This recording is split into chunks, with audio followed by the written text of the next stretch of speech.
invasivo. Bueno, está.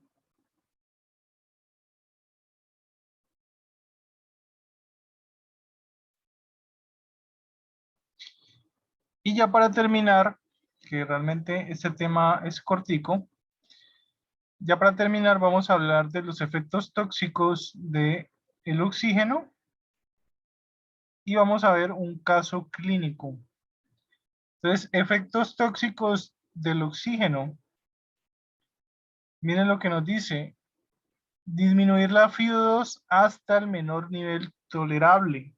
Es decir, yo debo darle la menor cantidad de FiO2 posible a ese paciente. Ahora voy a explicar un poquito más sobre ese punto. Miren que lo que nos dice acá. Una FiO2 mayor del 60% durante más de 24 horas me puede llevar a un efecto tóxico del oxígeno. Y miren lo que nos dice acá más abajo. Se aumentan los radicales libres y los peróxidos que generalmente producen oxidación tisular. La retención del dióxido de carbono en pacientes susceptibles también me puede llevar a teletaxias, barotrauma, fibroplasia retrolental, enfisema intersticial, parálisis mucociliar y dice acá activación de mastocitos. Supongo que son los mastocitos. Ah, sí, efectivamente. Es que me toca mover este panel de acá. Entonces, bueno, vamos a explicar cada uno de ellos, o por lo menos la mayoría. Los radicales libres. ¿Qué son los radicales libres? Generalmente cuando se da el proceso de respiración celular, es decir, ya no respiración a nivel del sistema respiratorio, sino respiración en cada una de las células. Entonces, hay productos de desecho que se liberan y generalmente son los famosos peróxidos, ¿sí? Que son moléculas de hidrógeno, pero no es un hidrógeno normal, como el que uno está acostumbrado a ver en el agua, ¿sí? De la H de H2O. La H es de hidrógeno. Entonces, ¿qué son los peróxidos? Pues generalmente son átomos cargados positivo o negativamente. Por ejemplo, el H más, ¿ya? El H más es un átomo de hidrógeno cargado positivamente. ¿Cómo así cargado positivamente? Pues que tiene un protón de más. Si tuviera un electrón de más, entonces sería cargado negativamente. Si ustedes se acuerdan de las clases de química, uno le enseñaban en química que los electrones tenían carga negativa y los protones tenían carga positiva, ¿ya? Entonces, generalmente los átomos tienden a irse hacia el equilibrio, es decir, tienden a neutralizar su carga. Entonces, es por eso que el hidrógeno, por ejemplo, se une a dos moléculas de oxígeno, porque el oxígeno tiene una carga, tiende a ganar un electrón de más para entrar en equilibrio. Entonces, lo que hace es compartirlo con el hidrógeno. El hidrógeno es tan buena onda que dice, listo, yo les comparto mi electrón. Entonces, se comparten electrones. Entonces, por eso existe el agua, porque es un átomo de hidrógeno con dos de oxígeno, H2O. En el caso del hidrógeno, en el caso del hidrógeno, acá estoy con mi gato. En el caso del hidrógeno, el hidrógeno se carga positivamente, es decir, gana un protón de más, y eso es un radical libre, un H más.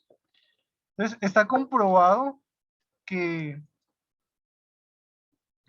que los radicales libres y los peróxidos son parte del envejecimiento.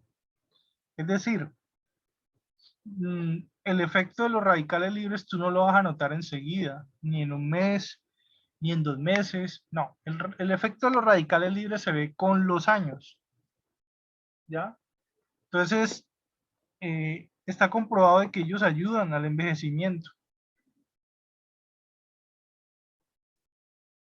Bueno, yo reviso un momentico acá. Bueno, tengo que estar mirando porque aquí tengo el gato y me jala el cable. ¿Qué pasa? Con los años, ellos van dañando las paredes de los vasos sanguíneos, ¿sí? Ellos las van deteriorando. Los ancianitos tienen las venas, las arterias pierden su elasticidad y se vuelven más duras, más rígidas. Entonces, esa pérdida de elasticidad de los vasos sanguíneos en parte es producto del daño que generan los radicales libres, ¿ya? Ellos van dañando las paredes de los vasos sanguíneos y el cuerpo se ve obligado a estar constantemente reparando ese daño, de arregle ese daño. Entonces, entre tanta daño y regeneración, se va perdiendo la elasticidad, porque ya la regeneración, las paredes para regenerarlas, ya han perdido parte de su elasticidad en el proceso de regeneración. Entonces, esa es una de las razones de por qué envejecemos. Hay un video donde una biomédica, ella explicaba por qué la ciencia no ha logrado que pronto los seres humanos vivan cientos de años. No que seamos inmortales, pero sí que se alargue más el tiempo de vida, ¿sí? Y generalmente el pico máximo de tiempo de vida es como hasta los 120 años, ¿sí? Entonces, aún si lográramos resolver este problema, aún si lográramos encontrar, si la ciencia algún día lograra cómo eliminar definitivamente los radicales libres, aún así sería imposible evitar el envejecimiento, porque es que nosotros envejecemos como por debido más o menos a 6 factores, es decir, hay seis causas que hacen que nosotros envejezcamos. Y una de esas 6 causas son estos, los radicales libres. Cada vez que nosotros respiramos, se producen radicales libres. Entonces, una vez decíamos en forma de chiste, en tono burlesco, recuerdo que hablábamos con nuestros profesores y decía un profesor, si usted quiere dejar de producir radicales libres, no crean esas payasadas de la homeopatía, que hay homeópatas que prometen, aseguran, juran que encontraron un alimento capaz de eliminar los radicales libres. Eso no existe.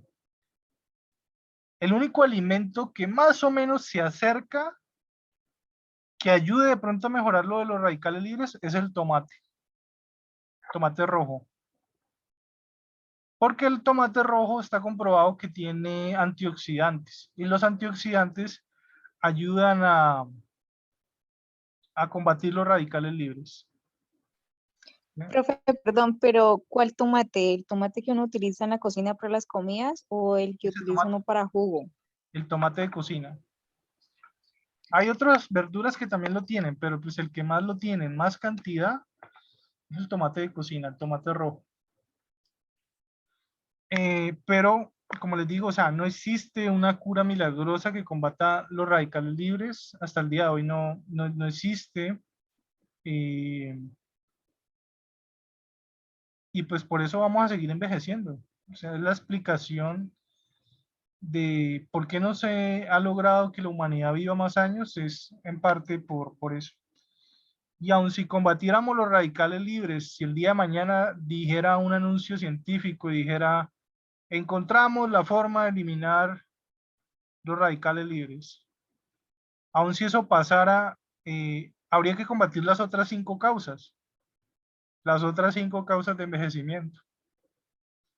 Yo creo que les puedo compartir ese video, pero por ahora vamos a hablar de los otros, que son, por ejemplo, los barotraumas. El barotrauma, como el nombre lo dice, es un tipo de trauma y baro es depresión. Entonces, cuando tú tienes un paciente que está conectado a una fuente de oxígeno, corres el riesgo de que se traumatice a nivel de los pulmones. Eso se llama un barotrauma. Debido a que los pulmones generalmente están a una presión negativa. ¿Qué significa eso? Que ellos fácilmente toman el aire del medio ambiente debido a que están, no voy a decir que vacío, porque vacío no está, pero sí a una presión mucho menor que la del medio ambiente externo. Eso hace que el aire que está normalmente disuelto en forma de gas, son varios gases en el aire, entre rápido y fácil a los pulmones, ¿ya? Entonces, si produjera un barotrauma debido a la presión tan fuerte que se hace con el oxígeno, pues podría dañar los pulmones o podría dañar los bronquios, los bronquiolos, que son estructuras más pequeñas. Entonces, eso sería un barotrauma. Puede ocurrir. Es raro, pero puede pasar. Y, por ejemplo, acá en el enfisema intersticial es cuando queda oxígeno o queda aire entre las capas de la piel y entonces uno palpa al paciente y se oye como un burbujeo adentro, pues uno no desea eso tampoco. Parálisis mucociliar, cuando la mucosidad que uno tiene en la vía respiratoria se reseca, ¿sí? Y esa es una de las razones de por qué todos estos aparaticos generalmente están conectados antes de llegar a la válvula, están conectados, es decir, aquí, más o menos aquí a este nivel, hay un aparatico que se llama el humidificador, que él hace que el aire sea más húmedo, ¿ya? ¿Eso por qué? Porque se humedece el aire. Si alguna vez lo han visto, si alguna vez han entrado en un hospital, se van a fijar de que hay un aparatico con agua que empieza como a burbujear, ¿cierto? O si han visto a alguien que tiene oxígeno en su casa, van a ver que generalmente hay un recipiente, una coca transparente con agua. Y apenas enciendes el oxígeno, eso empieza a burbujear. Ese es el humidificador, ¿ya? Una de las razones de por qué ocurre esto, ¿cierto? La parálisis mucociliar, es porque se descuida esa parte. Eso es un error humano. Se descuida la parte de humedecer el aire y pues ocurre una parálisis mucociliar. Y recuerden que la mucosa de la vía respiratoria no está ahí por adorno, está cumpliendo una función. Esa mucosidad que nosotros tenemos en la boca, en la garganta, en la nariz, esa mucosidad nos protege de muchos microorganismos, de cuerpos extraños, del polvo, ¿ya? Y los expulsamos por la misma vía oral cuando uno escupe, ¿cierto? Uno dice, uy, me tragué algo y escupe. O a veces se va por la vía digestiva, ¿sí? No se les haga raro que a veces uno traga moquitos, porque está en la mucosa de la garganta. Entonces, si hay un microorganismo que queda atrapado en esa mucosidad y se ve tragado, es decir, se va por la vía digestiva, pues muchas de esas bacterias, de esos microorganismos, son destruidos por el estómago, por el ácido clorhídrico. Recuerden que el ácido clorhídrico del estómago es de las sustancias más ácidas que hay, tiene un pH muy ácido. Entonces, hay muchas bacterias que de ahí no pasan. ¿Habrá alguna que resista? Sí, habrá alguna que resista y me alcance a producir una diarrea, ya, porque empieza a infectar el intestino, entonces el cuerpo la reconoce, viene el señor a diarrea, viene fiebre, ¿sí? Hay gastroenteritis también. Entonces, no todas las bacterias son destruidas por el estómago. Algunas las resistirán, ¿ya? Pero hay muchas bacterias que se van por la vía digestiva y son destruidas por el ácido clorhídrico del estómago, ¿ya? Y por eso decimos que la mucosa de la vía respiratoria es un sistema de defensa. Fuera de los glóbulos blancos, fuera de las células de los leucocitos, ¿cierto? Que nos están protegiendo todo el tiempo. Nosotros tenemos mecanismos de barreras y uno de esos mecanismos de barrera, aparte de la piel, es la mucosa, ¿ya? Entonces, bueno, les voy a contar una experiencia, antes de ver este caso clínico, les voy a contar una experiencia que me pasó a mí en un hospital de aquí de Cali. Entonces, ¿qué pasó? Era mi primer día de inducción, recuerdo tanto pues el primer día y de entrada ya un caso impresionante. y el paciente al segundo día se murió. O sea, imagínense, se murió al segundo día de inducción mío. El primer día lo alcancé a conocer, y pues ya con el primer día ya uno empecé a observar los errores que estaban cometiendo. Entonces, a uno le recomiendan, por ejemplo, voy a irme acá donde está la cánula, a uno le recomiendan que un paciente que tú tengas con cánula y sigue, digamos, empecé con 2 litros por minuto para darle una FIO de 28%. Supongamos que el paciente está desaturado. ¿Cómo me doy cuenta que está desaturado? Con un pulso oxímetro. Le mido la saturación de oxígeno, veo que el paciente está saturando menos de 90. El paciente decide iniciarle a 2 litros por minuto. Si a 2 litros por minuto sigue saturado, entonces le voy subiendo, le voy aumentando. ¿Hasta qué? Hasta que alcance una saturación óptima. ¿Sí? Por lo mínimo 90% de saturación de oxígeno. ¿Ya? Entonces,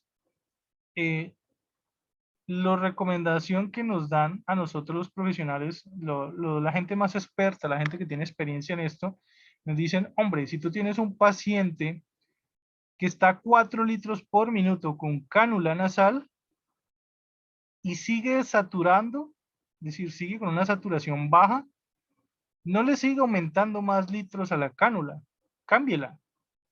Esa es la recomendación que dan los expertos, cámbielo. ¿Y cómo así que cámbielo? Cámbiela por una mascarilla simple, ¿ya? Es decir, no espere a que el paciente se siga complicando, se siga desmejorando, ¿ya? Y empiece yo a subirle, porque miren que la cánula nasal tolera hasta 6 litros por minuto. Entonces no espere a que el paciente siga empeorando y siga usted bajándole, subiéndole a los litros hasta llegar al pico de 6 para cambiarlo por una mascarilla. Los expertos dicen, la cánula nasal es como para un paciente que está más estable, ¿sí? Que puede caminar, que puede deambular, que puede moverse de aquí para allá, que se puede parar de la camilla, e irse a bañar él solito, sin ayuda. Para ese tipo de pacientes es una cánula nasal. Mientras que la mascarilla es más como para un paciente que va a estar más tiempo acostado, que va a estar más tiempo quieto en la camilla, independientemente si esté consciente o inconsciente, pero va a estar más quieto, para un paciente más quieto, ¿sí? Ya sea porque es muy mayor, muy abuelito, o porque no se puede dar el lujo de moverse, porque la enfermedad se lo impide, etcétera, etcétera. Entonces, la recomendación que dan los expertos es, hombre, tú tienes un paciente que tiene 4 litros por minuto en cánula nasal y sigue saturando, no siga con 5 y con 6 para ir mirando si mejora o no, sino cambia mascarilla, empiece con 5, que es lo mínimo, que a los 5 litros por minuto va a estar con una FIO de 40% y valórelo. Mire que con 5 litros de cánula nasal también va a estar a 40%. Acá también a 40%. Entonces no espere a que el paciente empeore para cambiar a mascarilla. Después de 4 litros por minuto, el paciente sigue saturado, cambio. ¿Sí? Esa es la recomendación que uno le dan. Cambio de mascarilla. Entonces, ¿cuál fue la experiencia que me pasó en la inducción?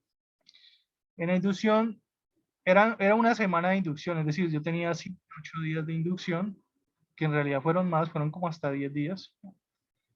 Pero en el primer día de inducción recuerdo tanto que, creo que ahí se le cayó a las compañeras. Bueno, sí parece que se le cayó, parece que se le cayó el internet a dos compañeras. Entonces recuerdo tanto que este paciente estaba a 10 litros por minuto con cánula nasal, a 10 litros por minuto. Yo eso en la vida había visto eso. En ningún momento de mi práctica, en ningún momento de todos los pacientes que yo llegué a ver en mi tiempo de estudiante, porque pues, de estudiante para mí fueron 5 años estudiando, nunca llegué a ver ni a escuchar de un paciente con una cánula nasal a 10 litros por minuto. Es que es absurdo. es que es tremendamente absurdo. O sea, tú tienes que la recomendación es a 4 litros por minuto máximo. Si no mejora con eso, cambia mascarilla. Y por protocolo se permite hasta 6 litros por minuto con cánula nasal. Pero este paciente era un abuelito, era un adulto mayor, yo le pongo por ahí entre 70 y 80 años, y lo tenían a 10 litros por minuto con cánula nasal. O sea, eso iba en contra de todo lo que a mí me habían enseñado, porque es que eso es inadmisible. No voy a decir el nombre del hospital, pero era un hospital de aquí de la ciudad de Cali, un hospital semiprivado. Ya con eso di muchas pistas. Bueno, entonces estaba a 10 litros por minuto con cálula nasal. Eso nunca en la vida se va a ver. ¿Sí? ¿Eso qué me está diciendo a mí? Que ese paciente estaba sufriendo de un abandono total. ¿Sí?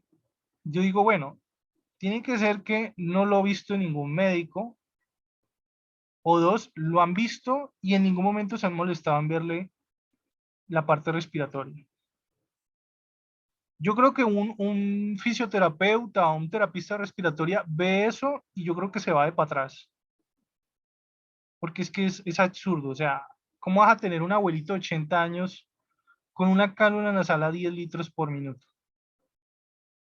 Eso es un reflejo de un abandono total.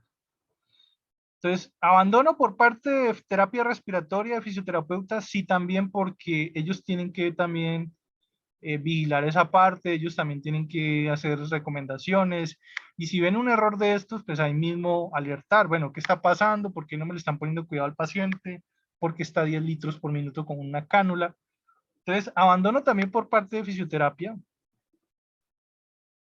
¿sí? A ellos también les cae parte de la responsabilidad, pero también abandono por parte de los médicos y de las enfermeras, porque hombre, ¿cómo van a dejar que un abuelito esté a 10 litros por minuto con cálula nasal?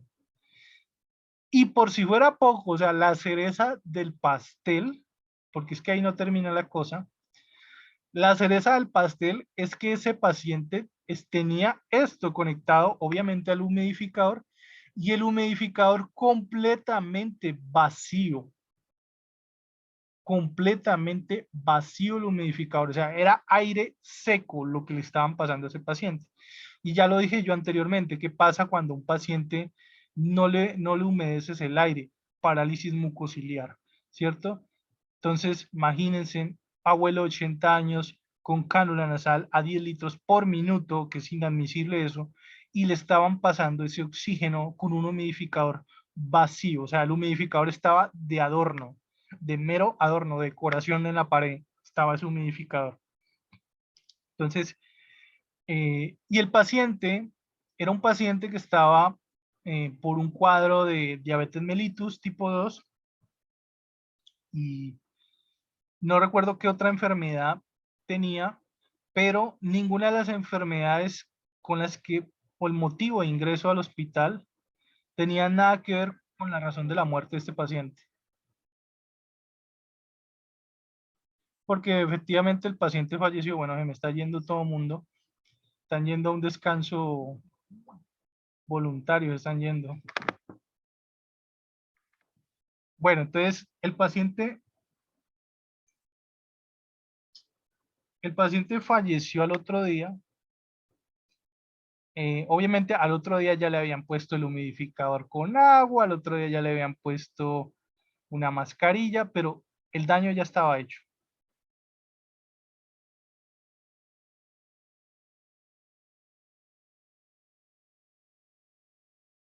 Dice por acá Yulis que no puede entrar.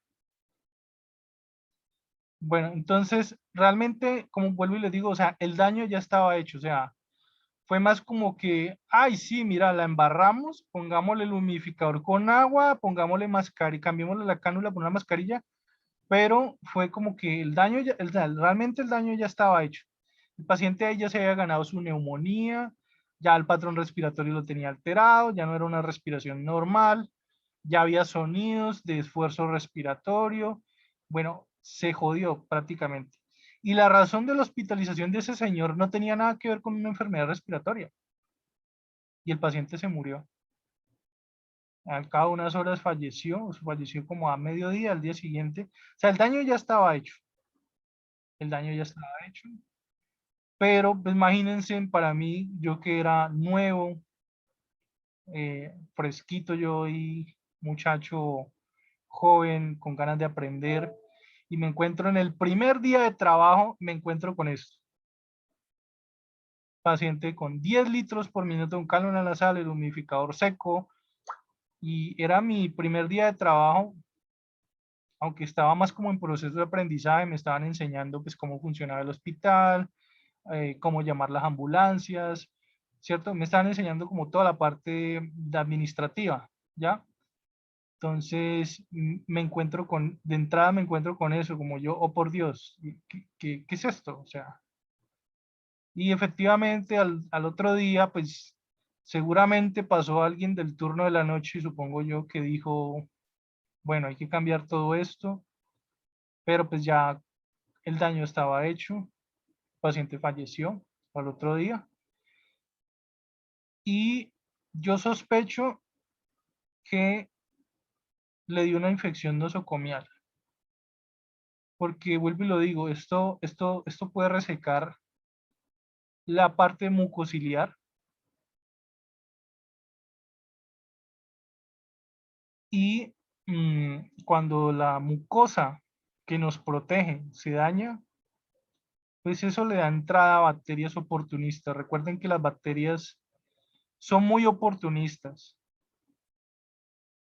y una de las principales causas de muerte en un abuelito es la neumonía. Y ese abuelito se ganó una neumonía por mera negligencia médica. Si a mí me dicen, no, es que la auxiliar es nueva y apenas está aprendiendo, listo, yo le creo. De hecho, allá en ese hospital había mucha auxiliar nueva, mucha auxiliar jovencita, que digamos apenas estaba como aprendiendo. Entonces, pues por ese lado yo entiendo, pero y bueno, y digo, bueno, ¿y los médicos no eran jovencitos, ya mucho médico ya llevaba años ahí. Digo, bueno, y nadie, ninguno de los médicos se fijó en que este paciente había que cambiarle no solo la FIO2, sino también el dispositivo, porque es que vuelvo y lo digo, o sea, lo que importa no es solo la FIO2, lo que importa también es cómo le estoy dando esa FIO2. Y si a ese paciente le hubieran puesto una mascarilla, yo creo que no se hubiera ganado ninguno de esos problemas. Y si le hubieran puesto un humidificador, tampoco se hubiera ganado esos problemas que se ganó. Bueno, eh, y el objetivo real de la oxigenoterapia. ¿Cuál es el objetivo real de la oxigenoterapia? Mírenlo acá. Profe, yo no le puedo entender nada, nada, nada. La señal acá está demasiado mala. Uy, sí, por aquí también alguien me escribió en el WhatsApp diciéndome exactamente lo mismo. Bueno, entonces voy a tratar de hablar un poquito más fuerte, a ver. ¿Cuál es el objetivo real de la oxigenoterapia? ¿Cuál es el objetivo que uno dice es este? Aunque ustedes no lo crean, el objetivo real de la oxigenoterapia no es dar oxígeno como uno pensaría, no, todo lo contrario. El objetivo real de la oxigenoterapia, por eso se llama así la clase, oxigenoterapia. El objetivo real de la oxigenoterapia es que el paciente no necesite oxígeno. Sí, yo sé que suena paradójico, pero ese es. Si usted logra que un paciente no necesite oxígeno, usted está logrando un gran trabajo. ¿Sí? Porque la idea es que cuando un paciente salga del hospital, no se quede pegado a un oxígeno, ¿cierto? Lo normal es que todo el mundo pueda respirar por sus propios medios. Eso es lo normal, ¿ya? Lo que no es normal es que un paciente se quede pegado a una bala de oxígeno por el resto de su vida. Eso no es normal. Entonces, vuelvo y lo digo, o sea, el objetivo real de la oxigenoterapia, aunque suene extraño, aunque suene paradójico, contradictorio, no es darle oxígeno al paciente. El objetivo real de la oxigenoterapia es que el paciente poco a poco tolere, por eso dice acá al menor nivel tolerable, el paciente poco a poco tolere una menor cantidad de oxígeno. En otras palabras, lo voy a decir con otras palabras para que de pronto me entiendan. El objetivo de la oxigenoterapia es ir destetando al paciente, destetar al paciente. Así como cuando ustedes tienen un bebé, así como cuando ustedes tienen un recién nacido, se dice, bueno, al bebé hay que amamantarlo porque no se puede alimentar por sí solito, ¿cierto? Pero a medida que el bebé va creciendo, se dice, bueno, va a llegar un momento donde que el bebé hay que destetarlo. Es decir, hay que lograr que el bebé ya empiece a tomar del tetero, ¿sí o no? Entonces, destetarlo significa que el bebé ya se desprenda de la teta de la madre. Eso es destetar al paciente. Solo que acá lo estaríamos desprendiendo ¿de qué? Del oxígeno. Entonces, y en el caso del bebé, por ejemplo, uno dice, bueno, ya no solo que tome tetero poniéndoselo yo ahí, sino también que a medida que el niño vaya creciendo, coja el tetero también con sus pequeñas manitas y lo sostenga, ¿sí o no? Pues algo similar acá. Yo en un principio, mientras le trato la crisis al paciente, pues le doy oxígeno para mejorarle su FiO2 y al mejorarle su FiO2 le mejoro su nivel de saturación de oxígeno, el paciente respira mejor, duerme más tranquilo, respira mejor, ¿cierto? Su nivel de oxigenación va a mejorar, ¿ya? Ahí estoy cumpliendo con uno de los principios de la oxigenoterapia, ¿sí? Pero a largo plazo ese oxígeno es malo, por eso dice acá efectos tóxicos del oxígeno, ¿ya? Entonces, es también el objetivo final que el paciente se pueda ir para su casa sin necesidad de oxígeno, destetarlo, ¿sí? Entonces, si yo veo que el paciente a 4 litros por minuto con cánula nasal está saturando bien, está saturando a 95, significa que yo puedo bajarle a 3 y observar cuánto satura. Si veo que en 3 satura bien también, le bajo a 2 y así sucesivamente hasta tenerlo en el menor nivel posible. ¿Sí? Poco a poco, no estoy diciendo que de un día para otro, pues destetarlo completamente no, pero sí poco a poco, con el paso de los días, irle bajando hasta donde yo vea que el paciente satura bien, hasta donde yo pueda ver que el paciente satura, ¿sí? Si yo veo que el paciente sigue saturando bien, satura 95%, que es lo normal, entonces yo le puedo ir bajando de a uno en uno, ¿sí? Hasta donde yo vea que el paciente lo tolera, aguanta, ¿ya? Porque vuelvo y lo digo, el objetivo final es destetar al paciente. Si el paciente se puede ir para su casa sin ayuda de oxígeno, perfecto, mejor todavía. ¿Ya? Sin embargo, en algunos casos eso no se va a poder. Van a haber algunos pacientes que de todas maneras necesitan oxígeno. Entonces es ahí donde ustedes ven que hay pacientes que les dan el alta médica, es decir, le dan salida para su casa, pero los mandan para la casa con una bala de oxígeno. ¿Ya? Pues en esos casos donde no se puede destetar completamente el paciente o donde se observa que de todas maneras el paciente va a necesitar oxígeno, así sea para irse a dormir, para que pueda dormir tranquilo, pues en esos casos hay pacientes que se les dará salida para su casa, alta médica, con una bala de oxígeno. ¿Ya? Bueno, niñas, hacemos una pausa, que ya nos quedan 3 minutos, y miramos este caso clínico que es chévere, divertido, sirve para analizar. Vamos a ver aquí una mezcla de todos los temas que hemos visto y de esa forma estaremos más preparados, más listos para el día del examen, ¿vale?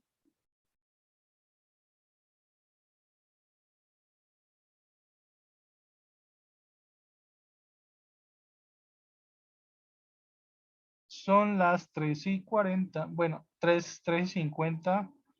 Si de pronto me demoro un poquito más, me escriben, yo les respondo.